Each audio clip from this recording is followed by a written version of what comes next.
What's good guys, it's Lewis here from the Lemon Frog Fitness Company and welcome back to another video. Now today what I'm going to be teaching you is how to work out your calories for yourself. Whether your goal is to gain weight, maintain weight or look for fat loss, then I'll cover it in this video so you're tooled up with the knowledge to be able to do either one of those three things. Not only that, but I'm also going to go and explain calories, of how we burn them each day, and then to give you a greater understanding of why calories matter. Now before we jump into the video, I'm going to apologise. I forgot stepping on camera today and I've let the hair grow out a little bit. I know it's probably not long to you guys, but to me it feels pretty scruffy. So if it looks scruffy, my bad. But anyway, it's not going to stop from the knowledge and the learning in this video. So yeah, hopefully you get something out of it, and yeah, let's jump into it. So I have pre-written out the equations just because maths aren't my strong point most of the time, let alone when I feel a little bit of under pressure from the camera as well. So I've gone through and worked it all out already, but yeah, it will give you a greater understanding of how we work out these calculations. Now, firstly, what we're going to need to do is find out what your weight is in kilograms. Now, once we found out that number, for what I've gone for is 75 kilos, and I've worked it out for a male. So 75 kilograms in weight. Now what we're going to do is times that by 24. If you're a woman, then you're going to times that by 22. Now the reason being is because on average, men tend to be bigger than women and have more muscle mass. So therefore, it ends up burning more calories. So what we've got here is, yeah, if you're a woman, you times by 22, and then if you're a man, you times by 24. So if we take that 75 kilograms, like I spoke about at the beginning, that gives us a number of 1800. Now what this number means is this your BMR. So if we look over to this chart here, this section down here is your BMR, known as your basal metabolic rate.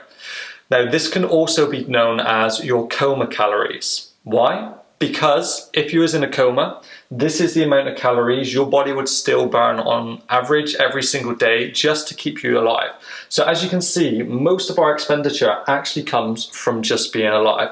So for a 75 kilogram male, this is around 1800 calories. Next, what we're going to do is determine, well, yeah, as long as you're not in a coma, I'm assuming if you're watching this, you're going to be doing some form of activity each day. So your activity depends on your daily movement. So walking to and from work, taking the stairs more frequently, whatever it is, then this is going to equate to how many calories you're burning per day. So we have three sums here. So we have sedentary, lightly active and moderately active. So depending on these, sedentary means like you're sat down in the morning, you drive to work sat down, you're sat down in an office all day, and then you come home and sit down in the evening. So you're not really moving much more than sitting down, then you'd be a 1.1. If you're slightly a little bit more active than that, so if you do tend to go for walks each day, or you're having to walk around the office a lot more, or you maybe have a standing job, something like a teacher, then we're going to times that by 1.3 as lightly active. Then lastly, we have moderately active. So this is for someone who goes out and does a lot of walking, someone who has maybe a physical job, and they're on their feet constantly and burning a lot more calories. So as you can see, we've got three equations, so it just takes you to work out which one you are. If you're unsure, it might be a good idea to go in with the lightly active to begin with. Weigh yourself, see where your calorie or your weight ends up, and then adjust your calories accordingly. So what I've done for this equation is I've gone for lightly active because right now I am at a desk job here during lockdown and whatnot, so I'm hardly moving at all. So I put it down as a lightly active type thing, as I know most people are probably coming under that category at the moment.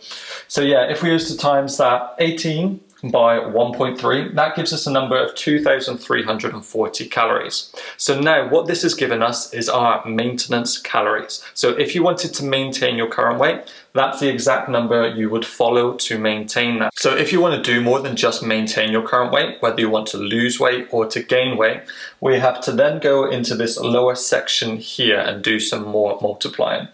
So depending on what your goal is and how quick you want to get there, depends on what you're going to times it by. Now we have four different options here. So we have a slight deficit, a moderate deficit, an aggressive deficit, and to be able to gain muscle mass.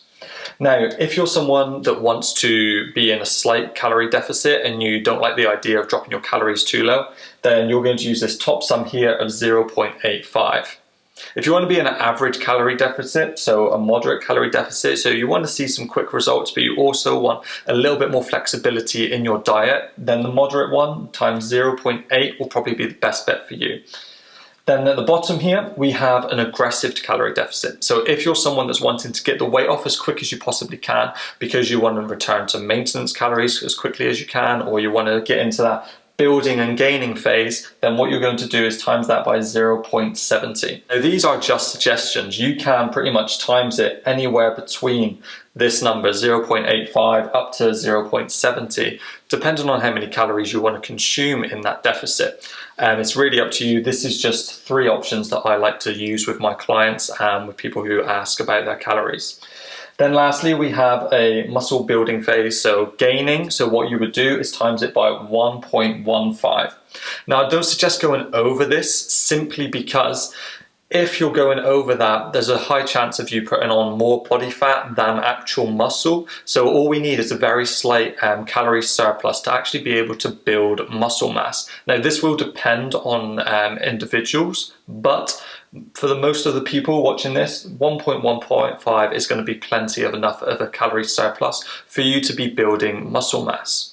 So what I've done on this section is I've written out a number for every single one just to show you what it would look like, so it gives you a better understanding of if you were to go into a slight calorie deficit, a moderate deficit, aggressive deficit, or into a gaining phase, you can kind of see what the calorie numbers come up as.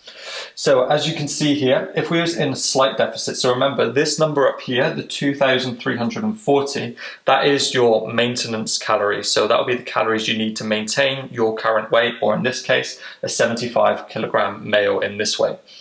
So as you can see, if they wanted to lose weight at a fairly slow rate, you're looking at 1,989 calories. If they wanted to lose it as a moderate rate, that's going to be 1,872. And if they wanted to go aggressive with it, then you're looking at 1,683 calories per day this is. And then if they wanted to add size and gain muscle, then you're looking at 2,691 calories. So as you can see, it's above what their maintenance is to be able to enable them to build muscle. So through doing these simple equations, you can work out either one of these goals, whether you're wanting to get fat loss, whether you're wanting to look at maintaining your current weight, or whether you're wanting to gain size. All you have to do is take yourself through these calculations, and then that throws up the number for you. Now, like I said, I also want to explain to you how we burn calories each day and give you a better understanding of that, because I find when people understand this, they can get to grasp more with calories and understand why we need certain numbers to be able to achieve the results that we want to be able to achieve. So what we're going to do now is go across to this side of the board. Now, from here, you can obviously see, well, you can't see 0 because there's no 0 there, but now there's a 0. So from here, 0% to 100% at the top there, that's the amount of calories we burn on any given day. So what I've done here is 2,340, because remember, this was the maintenance calories for the 75 kilogram male over on this side here. So what we have in this bottom section here is the BMR. Now, what that stands for is your basal metabolic rate. Now, this can also be known as your coma calories. Why? Because if you was in a coma, this here is the amount of calories you would burn every single day. And that's just for your body trying to keep you alive. So things are like breathing, heart beating, all that stuff that we don't really know that's going on in our body. That's what goes towards our BMR here. Now, as you can see, that's actually 70% of our daily calories. So it's a huge chunk of our calories just by being alive. So again, this BMR is this 1,800 calories over here, okay? Next, we have your NEAT. Now, your NEAT is known as your non-exercise activity thermogenesis. So what we can put into here is anything that's not exercise. So like I'm fidgeting with my hands if I'm rocking back and forth, standing up and sitting down all day, going out for a walk, whatever it is, anything that's not really planned exercise comes under non-exercise activity thermogenesis. And as you can see, this takes up the next biggest chunk of the amount of calories we burn every day.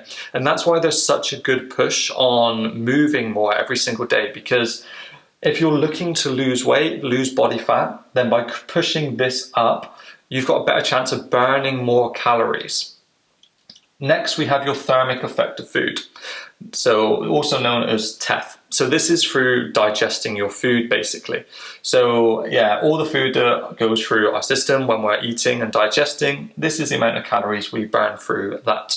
Then at the top here, you have your EAT. This is known as your exercise activity thermogenesis. So as you can see, this is actually the smallest compartment that goes towards you burning calories every single day. So as you can see, once this is completed, this takes us up to the 100% of calories at the top. Now, this is what then gives us the 2,340 calories that we worked out on this equation here. So again, this bottom compartment here is your 1,800 calories, so your basal metabolic rate, coma calories. Then the full stack here is 2,340. So this is your maintenance calories. If you wanted to maintain weight, this is what you'd be consuming. So now that kind of breaks down the calories for you. Now what you can see is, let's say, so this is the 2,340 calories here. So if we were to eat in this moderate deficit, let's say it's around this point here. So what that was going to do is drop down your calories here. You're still burning this much up here, but you're now eating this amount, which means our body is having to find these calories from stored body fat that's already on us. Once you stay in this period for a long enough time, then your body's going to be utilizing that body fat to help us get through each and every day because we're still burning that amount of calories. Now, if you want to add weight and gain weight, then obviously we're going to need to be eating a little bit more up here. Now, the reason being is because to be able to build anything, we need the materials to do so. If you wanted to build a bigger house, you'd need more bricks and cement. Same as if you want to build more muscle tissue, you're going to have to supply your body with more calories and more protein. Sorry, the light cut out in that last clip, so I've kind of had to add this bit in and it's kind of thrown me. So yeah, as I was saying, what we need to do is, if we're wanting to build muscle, you need to be in a calorie surplus because our body needs that extra material in order to be able to build muscle effectively. So that's why we have to go into a slight surplus, which then will take us over that 100% mark so our body can use that new material. Remember, it needs to be a lot of protein, slightly higher calories, so then we can then construct that new muscle tissue that you're wanting to build. So that is pretty much everything you need to know in order to be able to calculate your calories depending on what your goal is. Whether you're wanting to lose body fat, maintain your current weight, or build muscle, then you're just going to go through those simple equations and then you're going to be able to work out what it is that the calories you need each day. Now, you don't have to be consuming those exact calories each day. So let's say you're going for a moderate deficit and you're having to eat 1872 calories. You don't have to exactly consume that 1,872. You can have a leeway. So what you could actually do is aim for around 1850 to 1950 calories, because you don't have to be in that exact spot to be able to lose weight. Now I'm going to chuck in some bonus knowledge here for you as you are so lucky. So what we're going to do is actually work out what your protein is going to be as well. So in order to do this, what we're going to do is take your weight in kilograms, so that's 75, and we're going to times that by 2.2. So what that would give us is 165. Now what this number is your weight in pounds. So you times the kilograms by 2.2, that gives you your weight in pounds. Next, to work out your protein, what we're going to do is times that number, I know my pen's running out, by 0.8 up to 1.2 grams. So what we're going to do, depending on how lean you are. Now, if you're holding more body fat, you can get away with that 0.8 mark. If you tend to be leaner, then we're going to be aiming towards that 1.2 gram mark. So what this will end up giving you is your total protein for each day. So to make matters easier, let's say we fall in the middle of that and we times this weight by 1. There we go, by 1, just about. I'm going to make this video. So that will give us 165 grams of protein. So your target each day will be 165 grams of protein. So as you can see, we have pretty much covered everything. So we've worked out your calories, worked out your protein, And yeah, that's pretty much all you need to know. So hopefully you found this useful. If you have, please like and leave a comment below, and then also subscribe if you haven't already. I look forward to seeing you guys in the next video. Take care.